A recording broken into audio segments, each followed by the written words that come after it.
Welcome back to grow with Ram YouTube channel. Last வீடியோவில் NRI ஆனவுடனே NRI banking, NRI investments அப்படிங்கிறத பார்த்தோம். அதோட கண்டினியூஷன்ஸ் தான் இந்த வீடியோவில் பார்க்க போகிறோம். இப்போ நம்ம பார்க்க போகிறது என்ன அப்படின்னா, என்ஆர்ஐ ஒருத்தவங்க இருக்காங்க அப்படின்னா அவங்க மியூச்சுவல் ஃபண்ட்ஸ்லேயோ ஸ்டாக்ஸ்லேயோ எப்படியெல்லாம் இன்வெஸ்ட் பண்ணலாம், அதுக்கான ரெஸ்ட்ரிக்ஷன்ஸ் என்ன, லிமிடேஷன்ஸ் என்ன, ஹவு ஈஸி ஃபார் திஸ் அப்படிங்கிறத பற்றி டீட்டெயிலாக பார்க்க போகிறோம். வீடியோக்கு போகிறதுக்கு முன்னாடி, this is Ramkumar from PVP investment services. உங்களுக்கு இன்வெஸ்ட்மெண்ட் ரிலேட்டடாக எந்த கொரி இருக்கும் அப்படின்னாலும், உங்களோட எக்ஸிஸ்டிங் போர்ட்ஃபோலியோவை ரீபேலன்ஸ் பண்ணணும் அப்படின்னாலும் இந்த நம்பருக்கு கான்டாக்ட் பண்ணுங்கள்.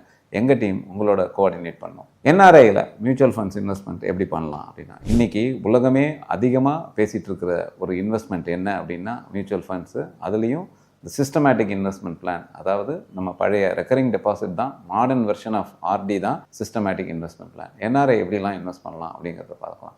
ஃபர்ஸ்ட் ஆஃப் ஆல், மியூச்சுவல் ஃபண்ட்ஸ்லேயும் ஸ்டாக் மார்க்கெட்லேயும் இன்வெஸ்ட் பண்ணோம் அப்படின்னா ஒரு கேவைசி ஒன்று ஆயிருக்கணும், என்ஆர்ஐ கேவைசி. அதை நீங்கள் கேம்ஸு, என்எஸ்டிஎல் எது மூலமாக வேணாலும் பண்ணலாம். ஸோ என்ஆர்ஐ கேவைசிக்கு என்னென்ன டாக்குமெண்ட் வேணும் அப்படிங்கிறத சொல்லிடுறேன். என்ஆர்ஐ கேவைசிக்கு வேணுங்கிற டாக்குமெண்ட் பாஸ்போர்ட், அதுக்கப்புறமா ஓவர்சீஸ் அட்ரஸ் ப்ரூஃப், உங்களோட பேன் கார்டு அண்ட் இந்தியாவில் இருக்கிற அட்ரஸ் ப்ரூஃப் இருந்ததுன்னா நல்லது, இல்லை அப்படின்னா பரவாயில்ல. அதே சமயத்தில் உங்களோட என்ஆர்இ, என்ஆர்ஓ அக்கௌண்ட்டோட கேன்சல் செக் லீஃப், எந்த அக்கௌண்ட் மூலமாக இன்வெஸ்ட் பண்ண போகிறீங்களோ அதுக்கான கேன்சல் செக் லீஃப். இது 5ஐயும் நீங்கள் உங்களோட ஃபினான்ஷியல் அட்வைசரோட டிஸ்கஸ் பண்ணி கேவைசி ஃபார்மை ஃபில் பண்ணி ஃபோட்டோவை ஒட்டி இந்தியாவில் நீங்கள் இருக்கும்போது டிக்ளரேஷனை கொடுத்து நீங்கள் சைன் பண்ணி உங்களோட ஃபினான்ஷியல் அட்வைசர்கிட்ட கொடுத்தீங்க அப்படின்னா அவர் என்ஆர்ஐ கேவைசியை கம்ப்ளீட் பண்ணுவார்.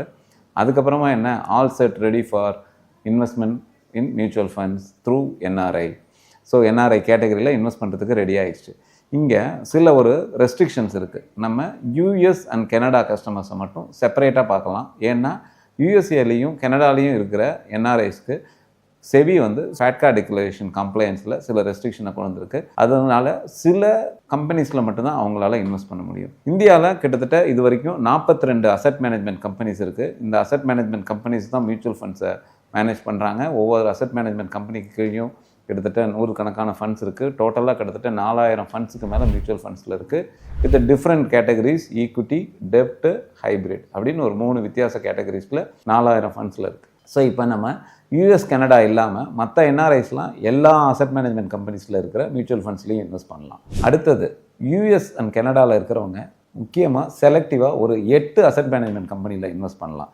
ஏன்னா ஃபெமா டிக்ளரேஷன் பிரகாரம் ஃபேட்கா கம்ப்ளைன்ஸில் இந்த 8 ஏஎம்சி மட்டும்தான் த்ரூ ஆன்லைனில் பண்ணுறதுக்கு ஆன அப்ரூவல் வாங்கியிருக்காங்க. மற்றவங்கெல்லாம் நீங்கள் இந்தியாவில் விசிட் பண்ணும்போது டிக்ளேர் பண்ணிவிட்டு பண்ணலாம். பட் இன்றைக்கி கோவிட் வந்ததுக்கப்புறம் நம்ம எல்லாமே த்ரூ ஆன்லைனில் தான் பண்ணுறோம். நீங்கள் ஆன்லைனில் இன்வெஸ்ட் பண்ணுறீங்க அப்படின்னா இந்த 8 அசட் மேனேஜ்மெண்ட் கம்பெனிஸ் தான் இந்த இன்வெஸ்ட்மெண்ட்டை அக்செப்ட் பண்ணிக்கிறது. என்னென்ன அப்படின்னு பார்த்தோன்னா, ITI, UTI, Nippon, Sundaram, Quant, Aditya Birla Sun Life and Samco, இதை தவிர பஜாஜ் ஃபின்சர்வ். இந்த 8 அசட் மேனேஜ்மெண்ட் கம்பெனிஸ் தான் ஆன்லைன் மூலமாக இருக்கிற மியூச்சுவல் ஃபண்ட்ஸ் இன்வெஸ்ட்மெண்ட்டை அக்செப்ட் பண்ணிக்குது for US and Canada clients. வேறஸ் நீங்கள் அதை தவிர மற்ற எந்த கண்ட்ரியாக இருக்கட்டும், சிங்கப்பூராக இருக்கட்டும், இல்லை யூகேவாக இருக்கட்டும், இல்லை ஆஸ்திரேலியா, நியூசிலாந்து, இல்லை ஜிசிசி கண்ட்ரிஸாக இருக்கட்டும், அந்த கண்ட்ரீஸில் இருக்கிறவங்க தாராளமாக இந்தியாவில் மியூச்சுவல் ஃபண்ட்ஸில் இன்வெஸ்ட் பண்ணலாம். அடுத்தது, செக்யூரிட்டிஸ்க்கும் இதே தான். நீங்கள் எந்த பேங்க்கில் வச்சுருக்கீங்க அப்படின்னா அந்த பேங்க்குக்கு மூலமாக நீங்கள் ஒரு demat account, NRI demat account ஒன்று ஓப்பன் பண்ணிட்டீங்க அப்படின்னா அது மூலமாக நீங்கள் தாராளமாக இன்வெஸ்ட் பண்ணலாம். உங்கள் பேங்க்கில் இருக்கிற அதே பிரகாரம் இதுலேயும் நாமினேஷன்ஸுங்கிறது உண்டு. தாராளமாக நீங்கள் இதில் பலதரப்பட்ட நாமினியை போடலாம். அப் டு 10 மெம்பர்ஸ் வரைக்கும் நாமினியாக போடலாம். அதில் ஒவ்வொரு நாமினிக்கும் ஈக்குவல் ஷேர்ஸ் கொடுக்கலாம். ஒருத்தர் 3 நாமினியை போடுறாரு, தன்னோட ஒய்ஃப்க்கு 50%, பையனுக்கும் பொண்ணுக்கும் 25% போடுறாரு அப்படின்னா தாராளமாக மியூச்சுவல் ஃபண்ட்ஸில் அதே கேட்டகரிஸில் ஒய்ஃப்க்கு 50%, சன் அண்ட் டாட்டருக்கு ஈச் 25% கொடுக்கலாம்.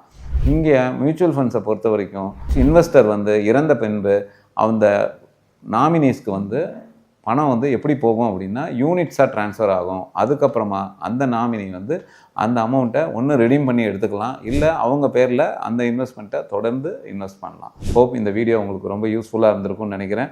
உங்கள் ஃப்ரெண்ட்ஸ் யாரெல்லாம் என்ஆர்ஐ ஃப்ரெண்ட்ஸ் இருக்காங்க, என்ஆர்ஐ ரிலேட்டிவ்ஸ் இருக்காங்க அப்படின்னா அவங்களுக்கெல்லாம் இந்த வீடியோவை சேவ் பண்ணிவிட்டு ஃபார்வேர்ட் பண்ணி விடுங்க. உங்களுக்கு இதை பற்றின டவுட்ஸ் ஏதாவது இருக்குது அப்படின்னு இருந்ததுன்னா கமெண்ட் பாக்ஸில் என்ஆர்ஐன்னு போஸ்ட் பண்ணுங்கள். இல்லைனா மேலே டிஸ்பிளே ஆகிற நம்பருக்கு வாட்ஸ்அப் பண்ணுங்கள். எங்கள் டீம் உங்களை ரீச் அவுட் பண்ணோம்.